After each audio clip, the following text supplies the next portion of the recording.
and coordinate. Seems the only thing the Palestinians can work together for is for killing innocent people.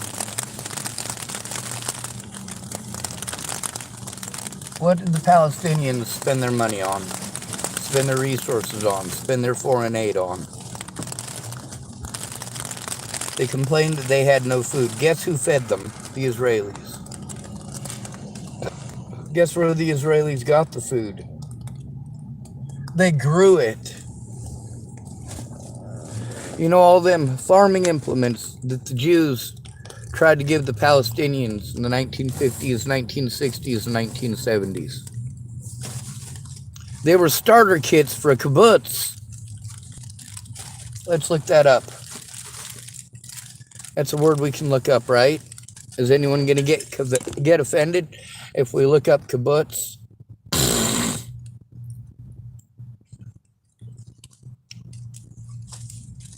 What is a kibbutz? According to Wikipedia, a kibbutz is an intentional community in Israel that was traditionally based on agriculture. The first kibbutz, established in 1910, was Degania. Today, farming has been partly supplanted by other economic branches, including industrial plants and high-tech enterprises. That's right. Some of these kibbutz are based on technology. Computer nerds. The stuff for the F-22 Raptor. The United States gave some F-22 Raptors to Israel. What did Israel do? Tore everything out and put their own avionics in. Yeah. So what's the United States trying to do for the next series of F-22 Raptors? We're trying to trade a few decades of technology to Israel just to upgrade our F-22s.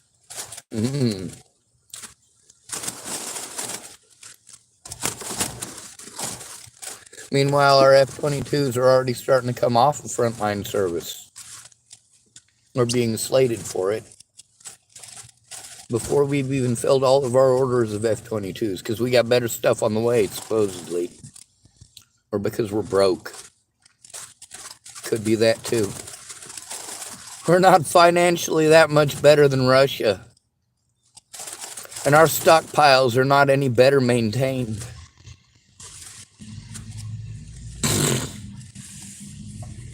But okay. We got a few that look good still, and the Russians got a few that look good still. We do have some newer stuff that we can show off, but is it beyond the prototype stage?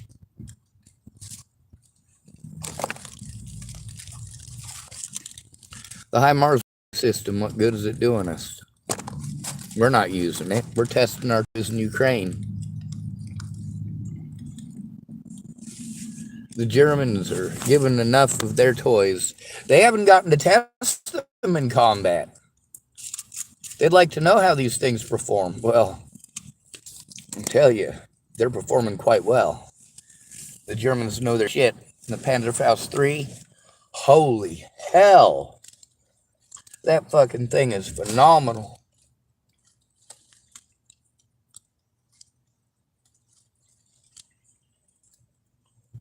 It's got different options. Yeah. The Polish RPG-76, I'm surprised that's not being adopted and adapted by every nation on Earth. I'm surprised that the launcher isn't multi-use.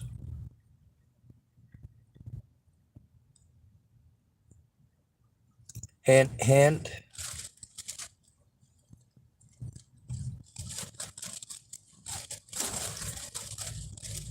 You make yourself a stainless steel internal sleeve, high carbon steel pipe, and a stainless steel external sleeve.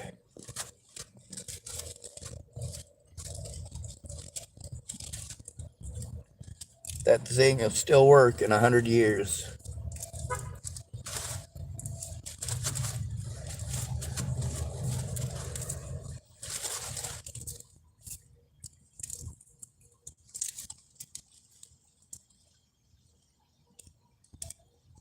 Is Germany going to try to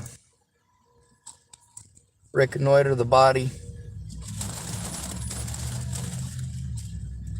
Are they going to try to do anything at all? Who knows? I'm not German, and there aren't enough Germans on my channel now for me to know or judge the mentality of the German people.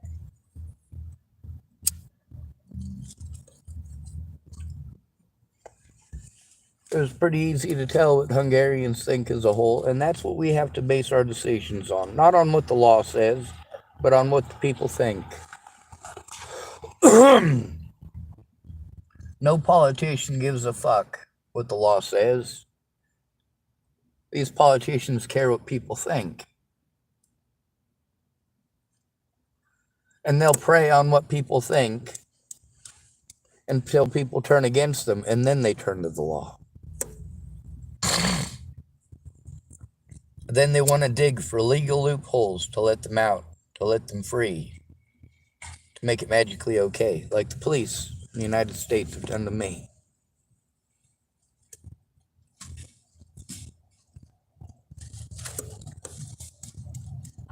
So there's all these kibbutz, right? Israel tried to give these starter kits, because you look at the kibbutz, you look at a lot of them, there's nothing around them. Nothing. It's not beautiful countryside. It's not green grass as far as the eye can see. It's an oasis in the middle of the desert that was intentionally put there, planted there, built there by human beings trying to have a better life after the fucking Holocaust. By the way, the Holocaust did not start with the Germans.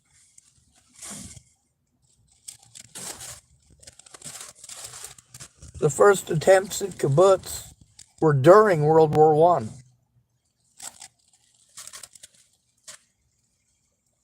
The first attempts under what's considered modern Palestinian rule, that would be after the Sykes-Picot Agreement.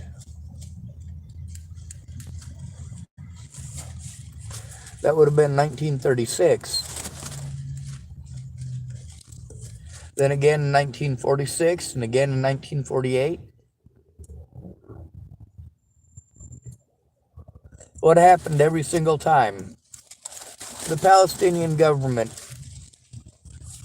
knowing that this is a holy site, a so-called Mecca for Jews, they told a lot of Jewish people in a lot of different nations that had been trying for a very long time to buy land in the Holy Land, to flee oppression in Europe. Believe it or not, they were trying to go to Muslim lands to free oppression in Europe.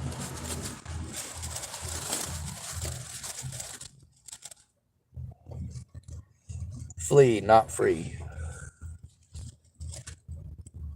And the Palestinians welcomed them with open arms, lovingly and caringly. And the Israelis had these ideas they were going to live as simple farm folks. And they started their farms. And then they were all slaughtered. And that same land would be sold again to another group of Jewish settlers.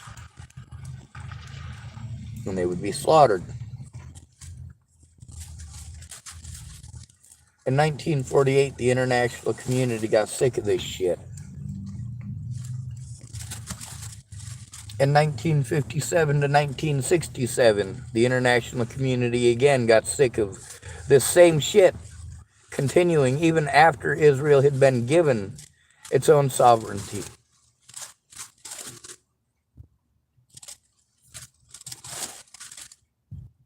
The Palestinians were forced to give up their land as reparations for the attempted genocide of the Jewish people.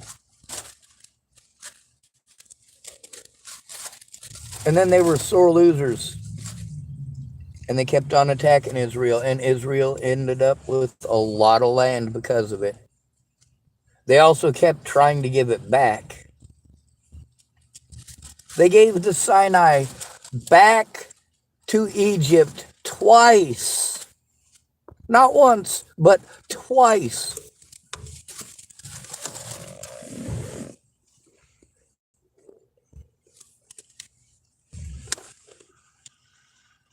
It's not like the Israeli people weren't nice about it. What the Israeli people did before blowing the hell out of their opponents was tap them on the shoulder and say, "Excuse me, sir, if you please. Would you ever so kindly remove your tanks from my lawn?"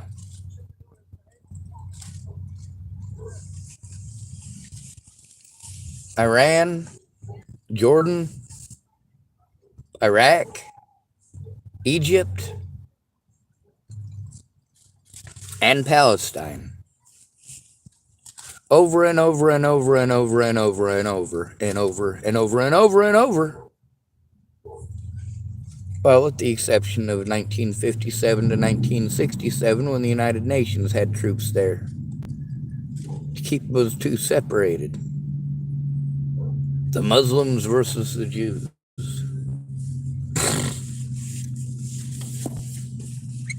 The Jews tried to give the kibbutz, the farming community, they could transform the desert,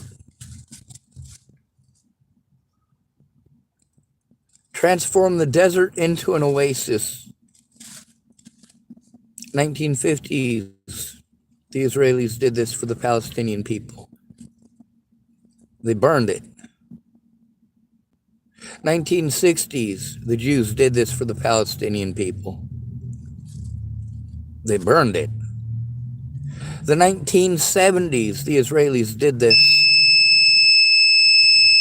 In the 1970s, they even handed over a couple of kibbutz. Hey, these are for you. They're already made. All you have to do is man them and build. The houses are already there.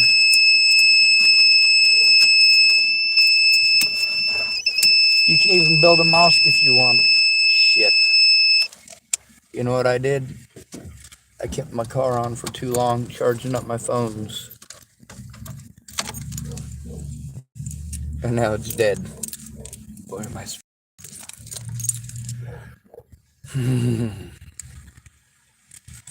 So I'm going to need to back it out and see if there's enough room for I can get push started. I just be afraid to run into somebody's vehicle. Maybe if I can get pushed out and push started. So let's come forward to modern day. Because see, I'm not going to claim that during the 50s, 60s, and 70s that Israel or the Western world were giving any sort of aid to Palestine. They were, but that's neither here nor there. That's not what I'm counting as the 30 years. I'm talking about the consecutive last 30 years. Yeah.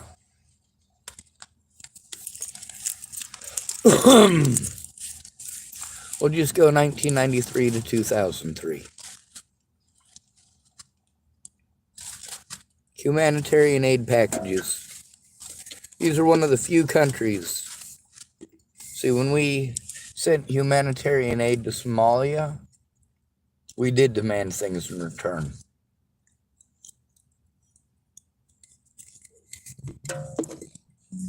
But we didn't with Palestine. We gave it freely. We felt bad for them. What good has that done any of us? So the Israelis built an infrastructure. They built it to the Gaza Strip.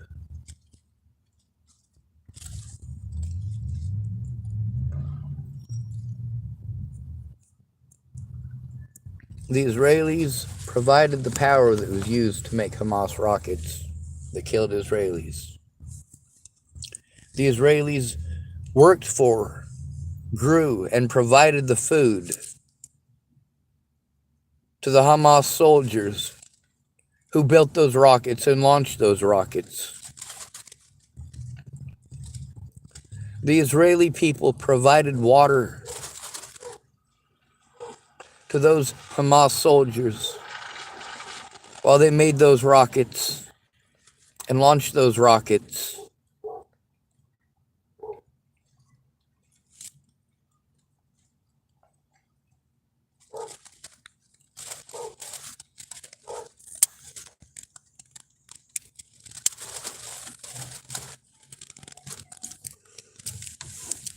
Leave us alone or move somewhere else. It's pretty simple, isn't it?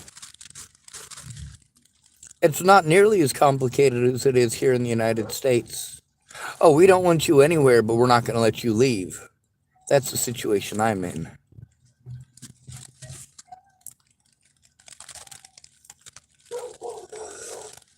We're going to give you aid, but we're going to take twice as much from you.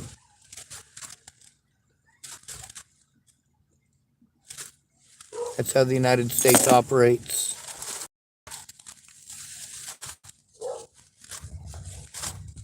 It's not just the Jews that have been providing humanitarian aid to Hamas. And we do have to very specifically state that it is Hamas that these resources are going to. It is they who are distributing them, just like the aid that we provided to Mogadishu. Did we get to decide who that food went to? No, the warlords got to decide.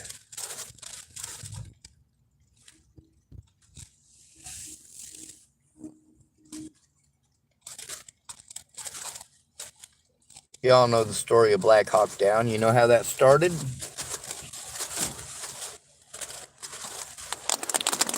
United States Marines dropping off food packages and being told that they have to just watch civilians get slaughtered by warlords.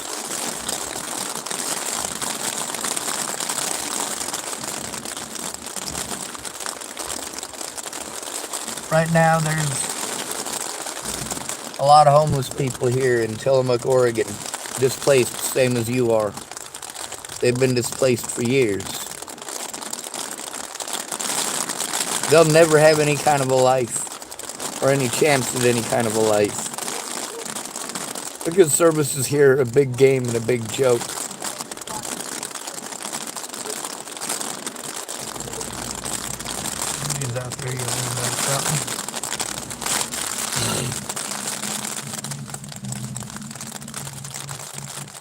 What did Hamas do with all of the foreign aid?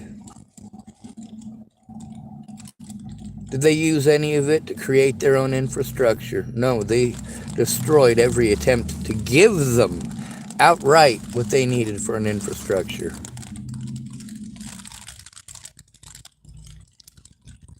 What did the Palestinians do with the bulldozers that were given to them? Given to them. 6 bulldozers were given to them. We got to see one recently. I don't know if it's one of the ones that was given to them by the Israelis or the international community. What were those bulldozers meant for? Road construction, infrastructure, ground clearing. The land that the Palestinians are in control of is some of the most mineral rich in the world. How many of you knew that? The part that the Palestinians are pissed off that it's occupied is Jerusalem itself. Anything that an Israeli citizen is standing on, the Palestinians want that. There ain't shit for mineral resources in Israel. It's all on the goddamn Gaza Strip. Why is there so much shit built up in the Gaza Strip if there's nothing fucking there? It's because there's a lot there.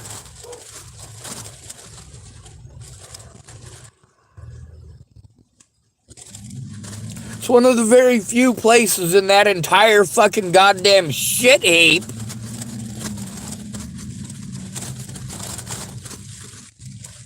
the water is fucking scarce. There's no fucking reason to build anything in the Gaza Strip. There's no reason to have anything there except that what? That's the only place to get these fucking resources. Holy shit, if the Palestinians had used that stuff for what they were given it for, they would have the Jewish people eating out of their fucking hands.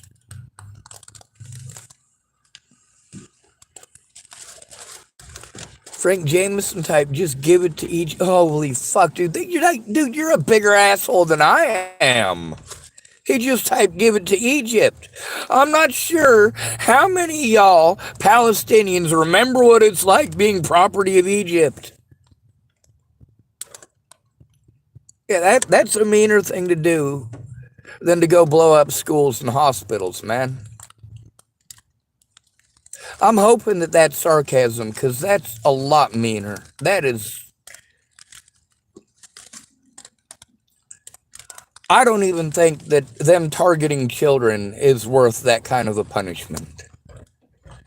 That kind of a punishment is a delivery system upon every Palestinian of the most cruel and unimaginable things that a human being can endure.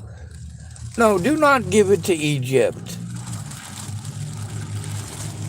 This is not the newer, friendlier Egypt that we're talking about. There is no newer, friendlier Egypt.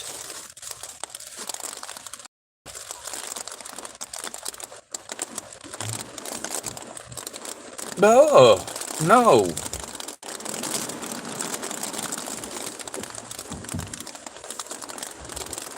It's because of places like Egypt and what they did to the Palestinian people that I say things like, it is evil to bring a child into this world. Oh, hell no, you don't. Oh, that is fucking mean. That is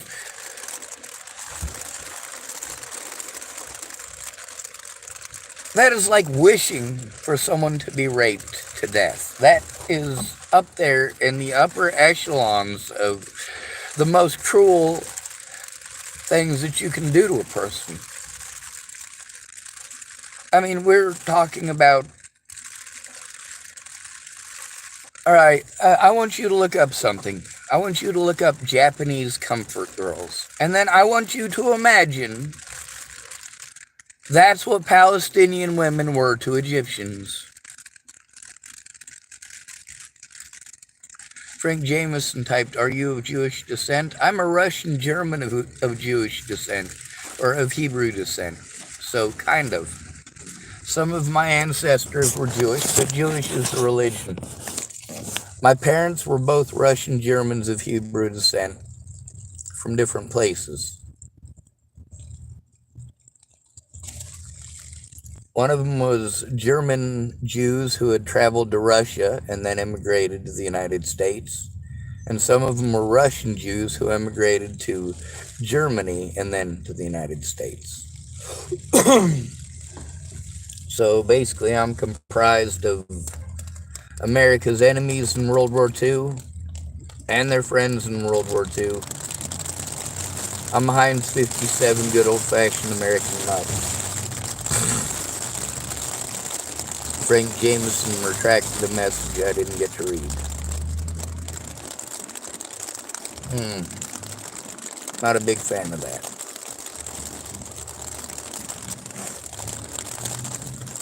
I said what I said.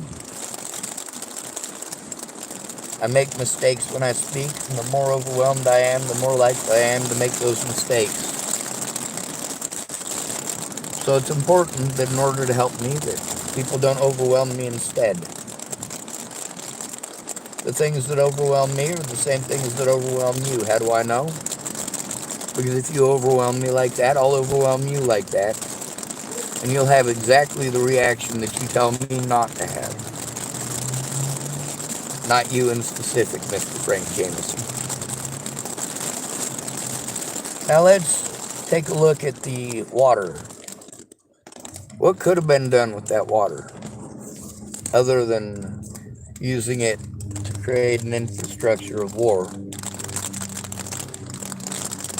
The Palestinians said, we have no money for food, we have no food. They were given everything needed to grow their own food. Given kibbutz starter kits. And then even a few kibbutz themselves. They were given land, territory of their own sovereignty.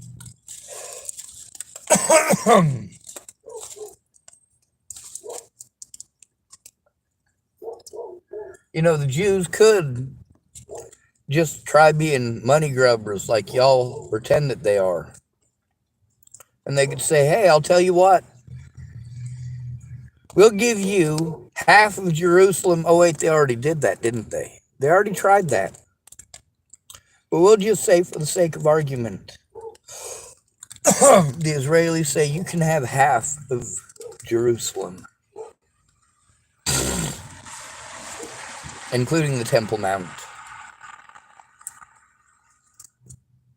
And in exchange, you give us the Gaza Strip, and we'll mine it. How many of you know what's there in the Gaza Strip? Is it just sand? Are there pyramids there? Is it uranium or iridium? Possibly cobalt? Maybe even some chromium. Who knows? Do you? Do you know why so many modern nations attempted to build a modern city in a place where they didn't have a modern city before?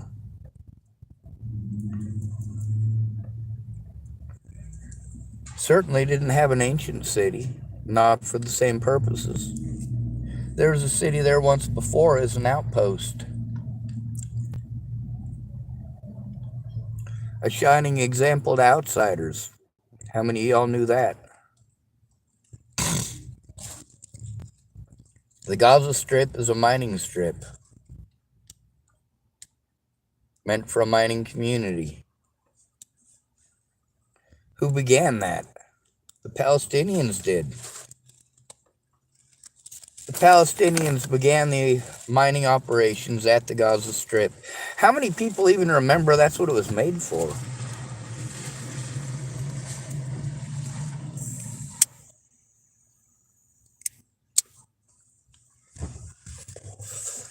Someone calling himself Rick Anderson typed, cool, I'm of Norwegian, Swedish, German, English, and Welsh descent. Oh, so you're Viking.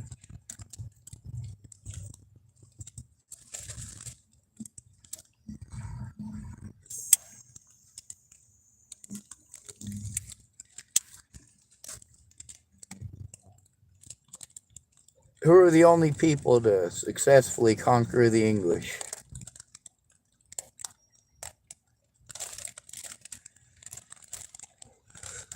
There's only two of them. The Romans and the Vikings.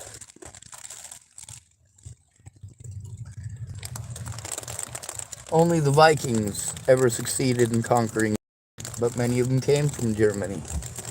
Also, many of the troops the Romans used many years earlier to conquer the English, conquer England. What were they? The ancestors of the Vikings, the Norse.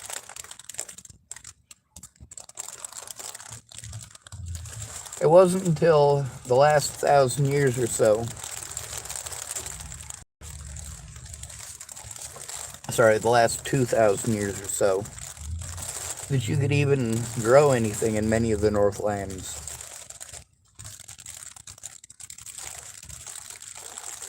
In some of those places, they're saying that when the Romans were alive, there was almost a mile thick of ice still on top of many of those places.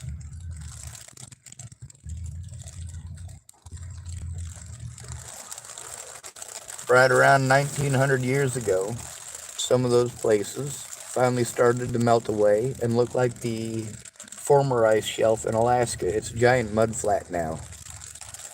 thousands of square miles of mud where a giant glacier used to sit. Rick Anderson typed pretty much Germanic tribes. Oh, Germans were into pretty, especially the Germanic tribes.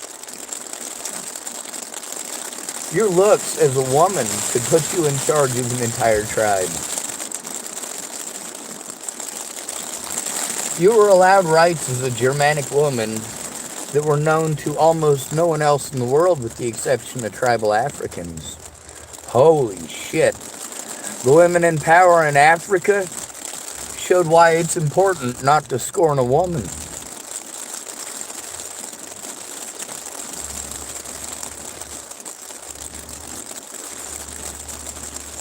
The Palestinians said, oh, poor us, we have no infrastructure, we have no food, we have no water, we have no electricity.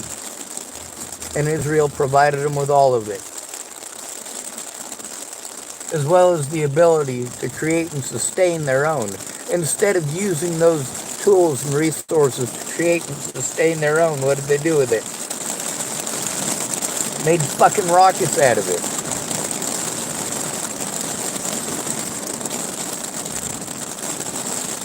Now I'm going to tell you something. There's some materials that are used in building a kibbutz. It's a pretty standard kit back in the day. Now the Palestinians, what they used to do is they'd fire things like RPG-2s and RPG-7s. We're looking at, well, if they're trying to just lob shot them, they'd get them like 960 yards. No joke. But they were using it as an anti-personnel shot. Yes, it's a anti-tank grenade that they're firing. But if it hits a house, it'll still light the house on fire. It'll still make a hole and it'll still kill anybody in front of it.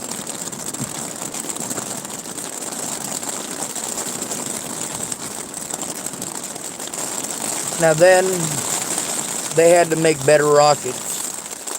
Now, the 17-mile rockets are famous from the 90s. Anybody who was alive in the 90s remembers, or should remember, when Hamas upgraded their fucking rockets so they could go 17 miles. But the ones we're going to focus on, some of the fencing and supports at a kibbutz were used in the manufacturing of the 2-mile rocket. When did Israelis first start pulling back from their own borders? When Hamas, or the Palestinian terrorists at the time, made the 2-mile rocket, they could fire longer than 960 yards with an RPG-7 or 460 yards with an RPG-2. And the main body of the rocket was made out of what? It was made out of fence posts. Metal fence posts.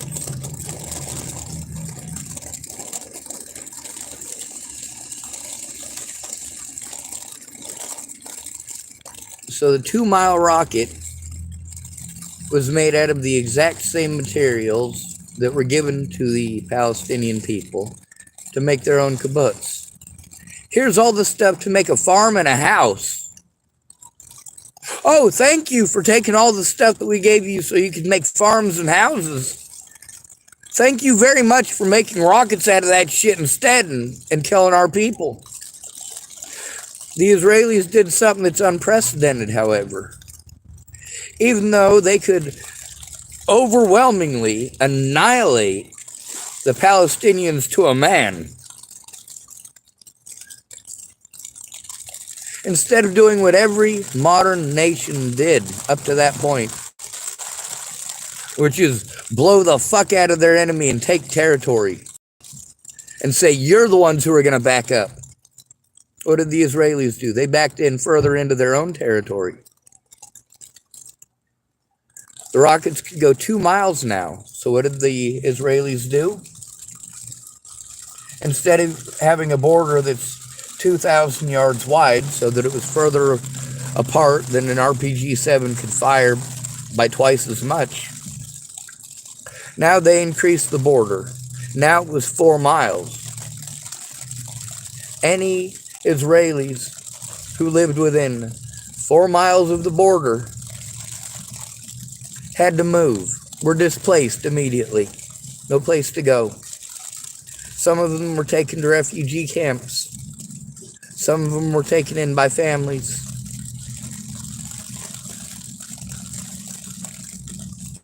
But not all of them.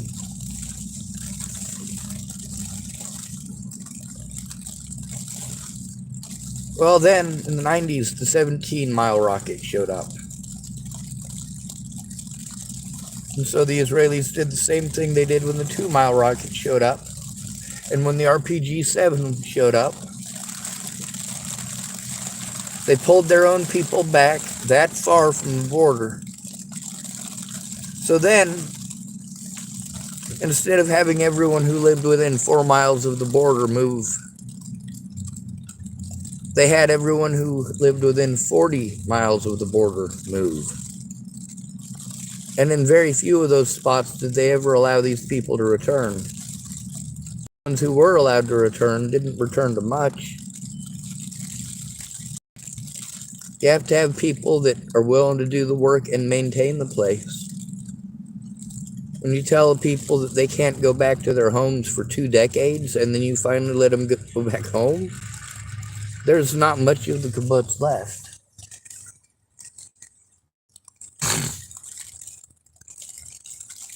The Israeli people have sacrificed so much for the Palestinian people. So much of their own blood, sweat, and tears. And how have they been thanked for it? By being told that they're not human beings. That their children are combatants.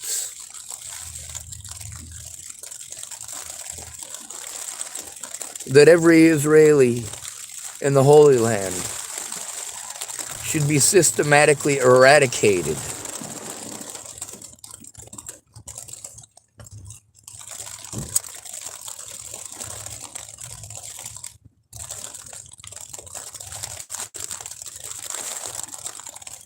The fact is, Hamas has stated many, many, many times that they are after the complete and total annihilation of Israel as a nation.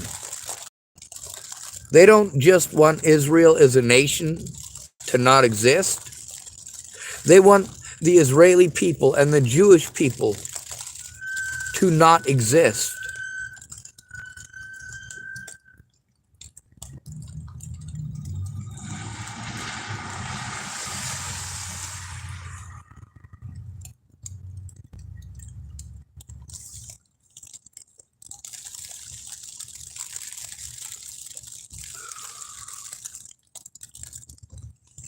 Anyway, since I fucked up my car being a dipshit and I haven't flown a sign and there's a big mess up in the mountains I need to clean up, I'm gonna have to end this video. What did the Palestinians do with their opportunities? They used them to hurt others. Now, how do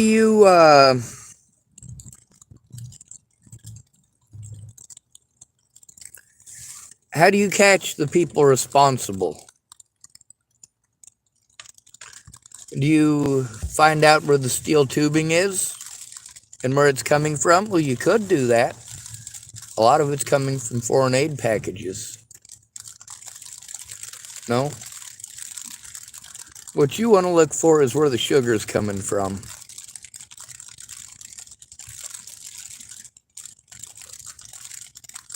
Find out where they're getting the sugar. You find out who's financing all the rockets.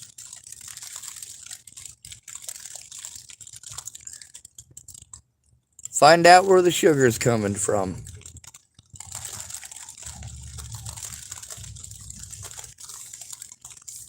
You're welcome.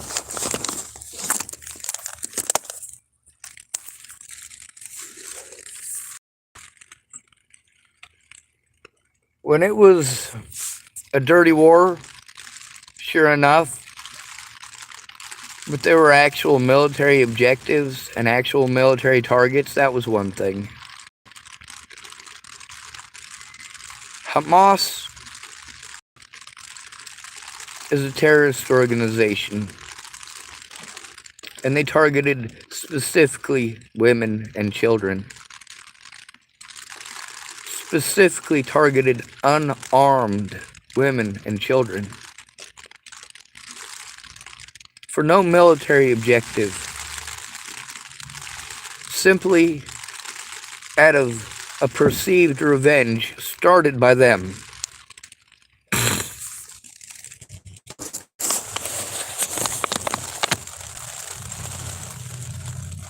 The Israeli people don't owe it to Palestine to give up their homes, and yet they have. They don't owe it to the Palestinians to back away from their own border, but they have. They don't owe it to the Palestinians to give up the food or technology that they have developed, and yet they have. They don't owe it to the Palestinians to develop or build for them any infrastructure, and yet they have. And it has cost the Israeli people immeasurably.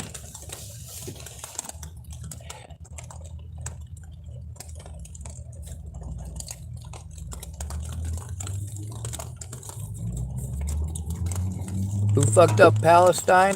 The Palestinians did. Who do the Palestinians blame? Well, not themselves.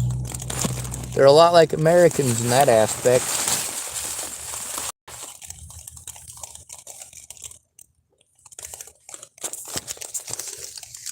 Anyway, it's good to be with you. Thank you for coming to visit. Stay out of trouble or don't get caught. Remember, you are your brother's keeper and your sister's too. And no victim left behind. Also, I'm going to tell you a secret. Just my opinion. The story of Jesus ain't about him giving up his life at the end of it. If that were the case, nobody would have written anything about the rest of it. The point of Jesus, in both the Bible and the Quran, and yes, he is in both, is his message to humanity, his gifts to humanity. And what were those gifts? Did Jesus give us free will? No, he didn't. He gave us the gift of kindness in his life, compassion, real, honest, and true compassion for others.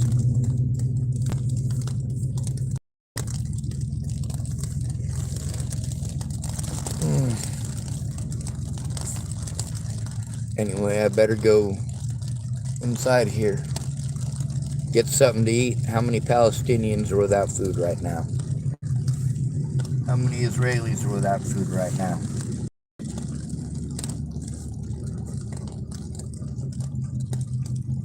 BEST typed, yes, he did.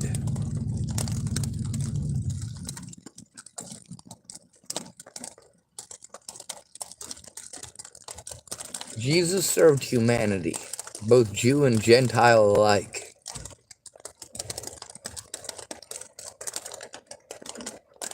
Jesus protected the people around him. Jesus taught not to hate. He also taught that there are certain things worth hating. BEST typed 2 million Palestinians without food due to the... Oh, he typed Barber Jews blockade. Well, who says they're barbers? Not every Jew cuts hair. BEST typed free Palestine. Palestine is free. Palestine is its own nation.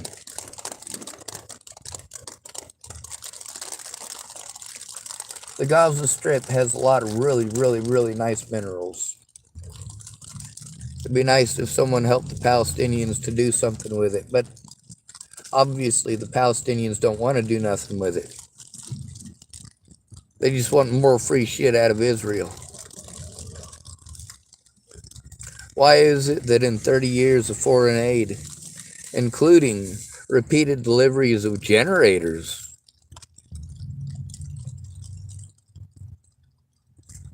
why is it that the Gaza Strip and the Palestinian people haven't installed those things and created for themselves an actual infrastructure? Why is it that in all this time they haven't gotten organized to do that? Well, it's because they're too busy getting organized to butcher the people that are helping them out the most.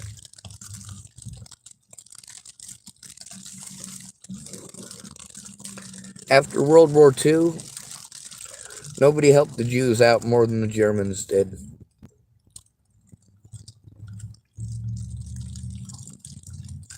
And after Palestine was absorbed by Egypt, nobody helped the Palestinians out more than the Jews. I'm not talking about the Israelis. Jewish people worldwide contributed. Jewish people worldwide felt bad for the Palestinians. And even to this day, there are Jewish people the world over who continue to speak out about what they perceive as Jewish brutality towards the Palestinians, saying, look at the conditions that the Palestinians are living in. How about you look at why? They've been given every opportunity and every resource to be able to wipe their own asses. Instead of wiping their own asses with what we've given them, what have they done? Remained shitty.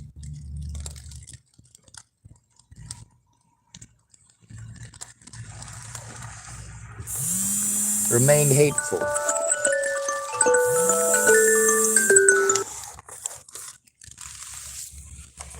Jesus was a good teacher.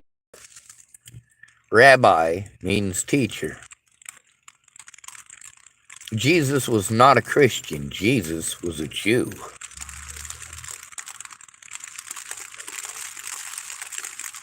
The odd thing here is that of both the religions in that area, neither one of them are Christianity. The United States, when it comes to religions, is primarily a Christian nation. But far less than 50% of Americans believe in God. Free Palestine is its own nation, with its own borders. And unless they attack Israeli civilians or Israeli land, there's not generally a problem between them and Israel. Now, of course, we get the Palestinians come through and kill Israeli citizens by the hundreds. And then, of course, there's this claim, same thing the Germans did, isn't it? Oh, well, some settlers came and harmed some of our people, so we must retaliate by killing hundreds of yours. No. Now, I would feel a lot worse for the Palestinian people if they hadn't voted Hamas in and then supported Hamas in utilizing the materials that could have made life better for them and their families, their wives, their children's. The Palestinian people chose and elected a governmental body that they knew was going to use all of those resources to harm others.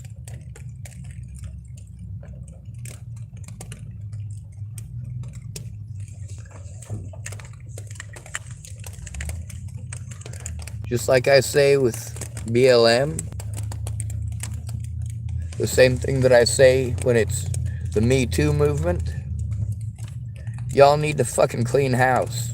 Stop protecting the predators within your ranks.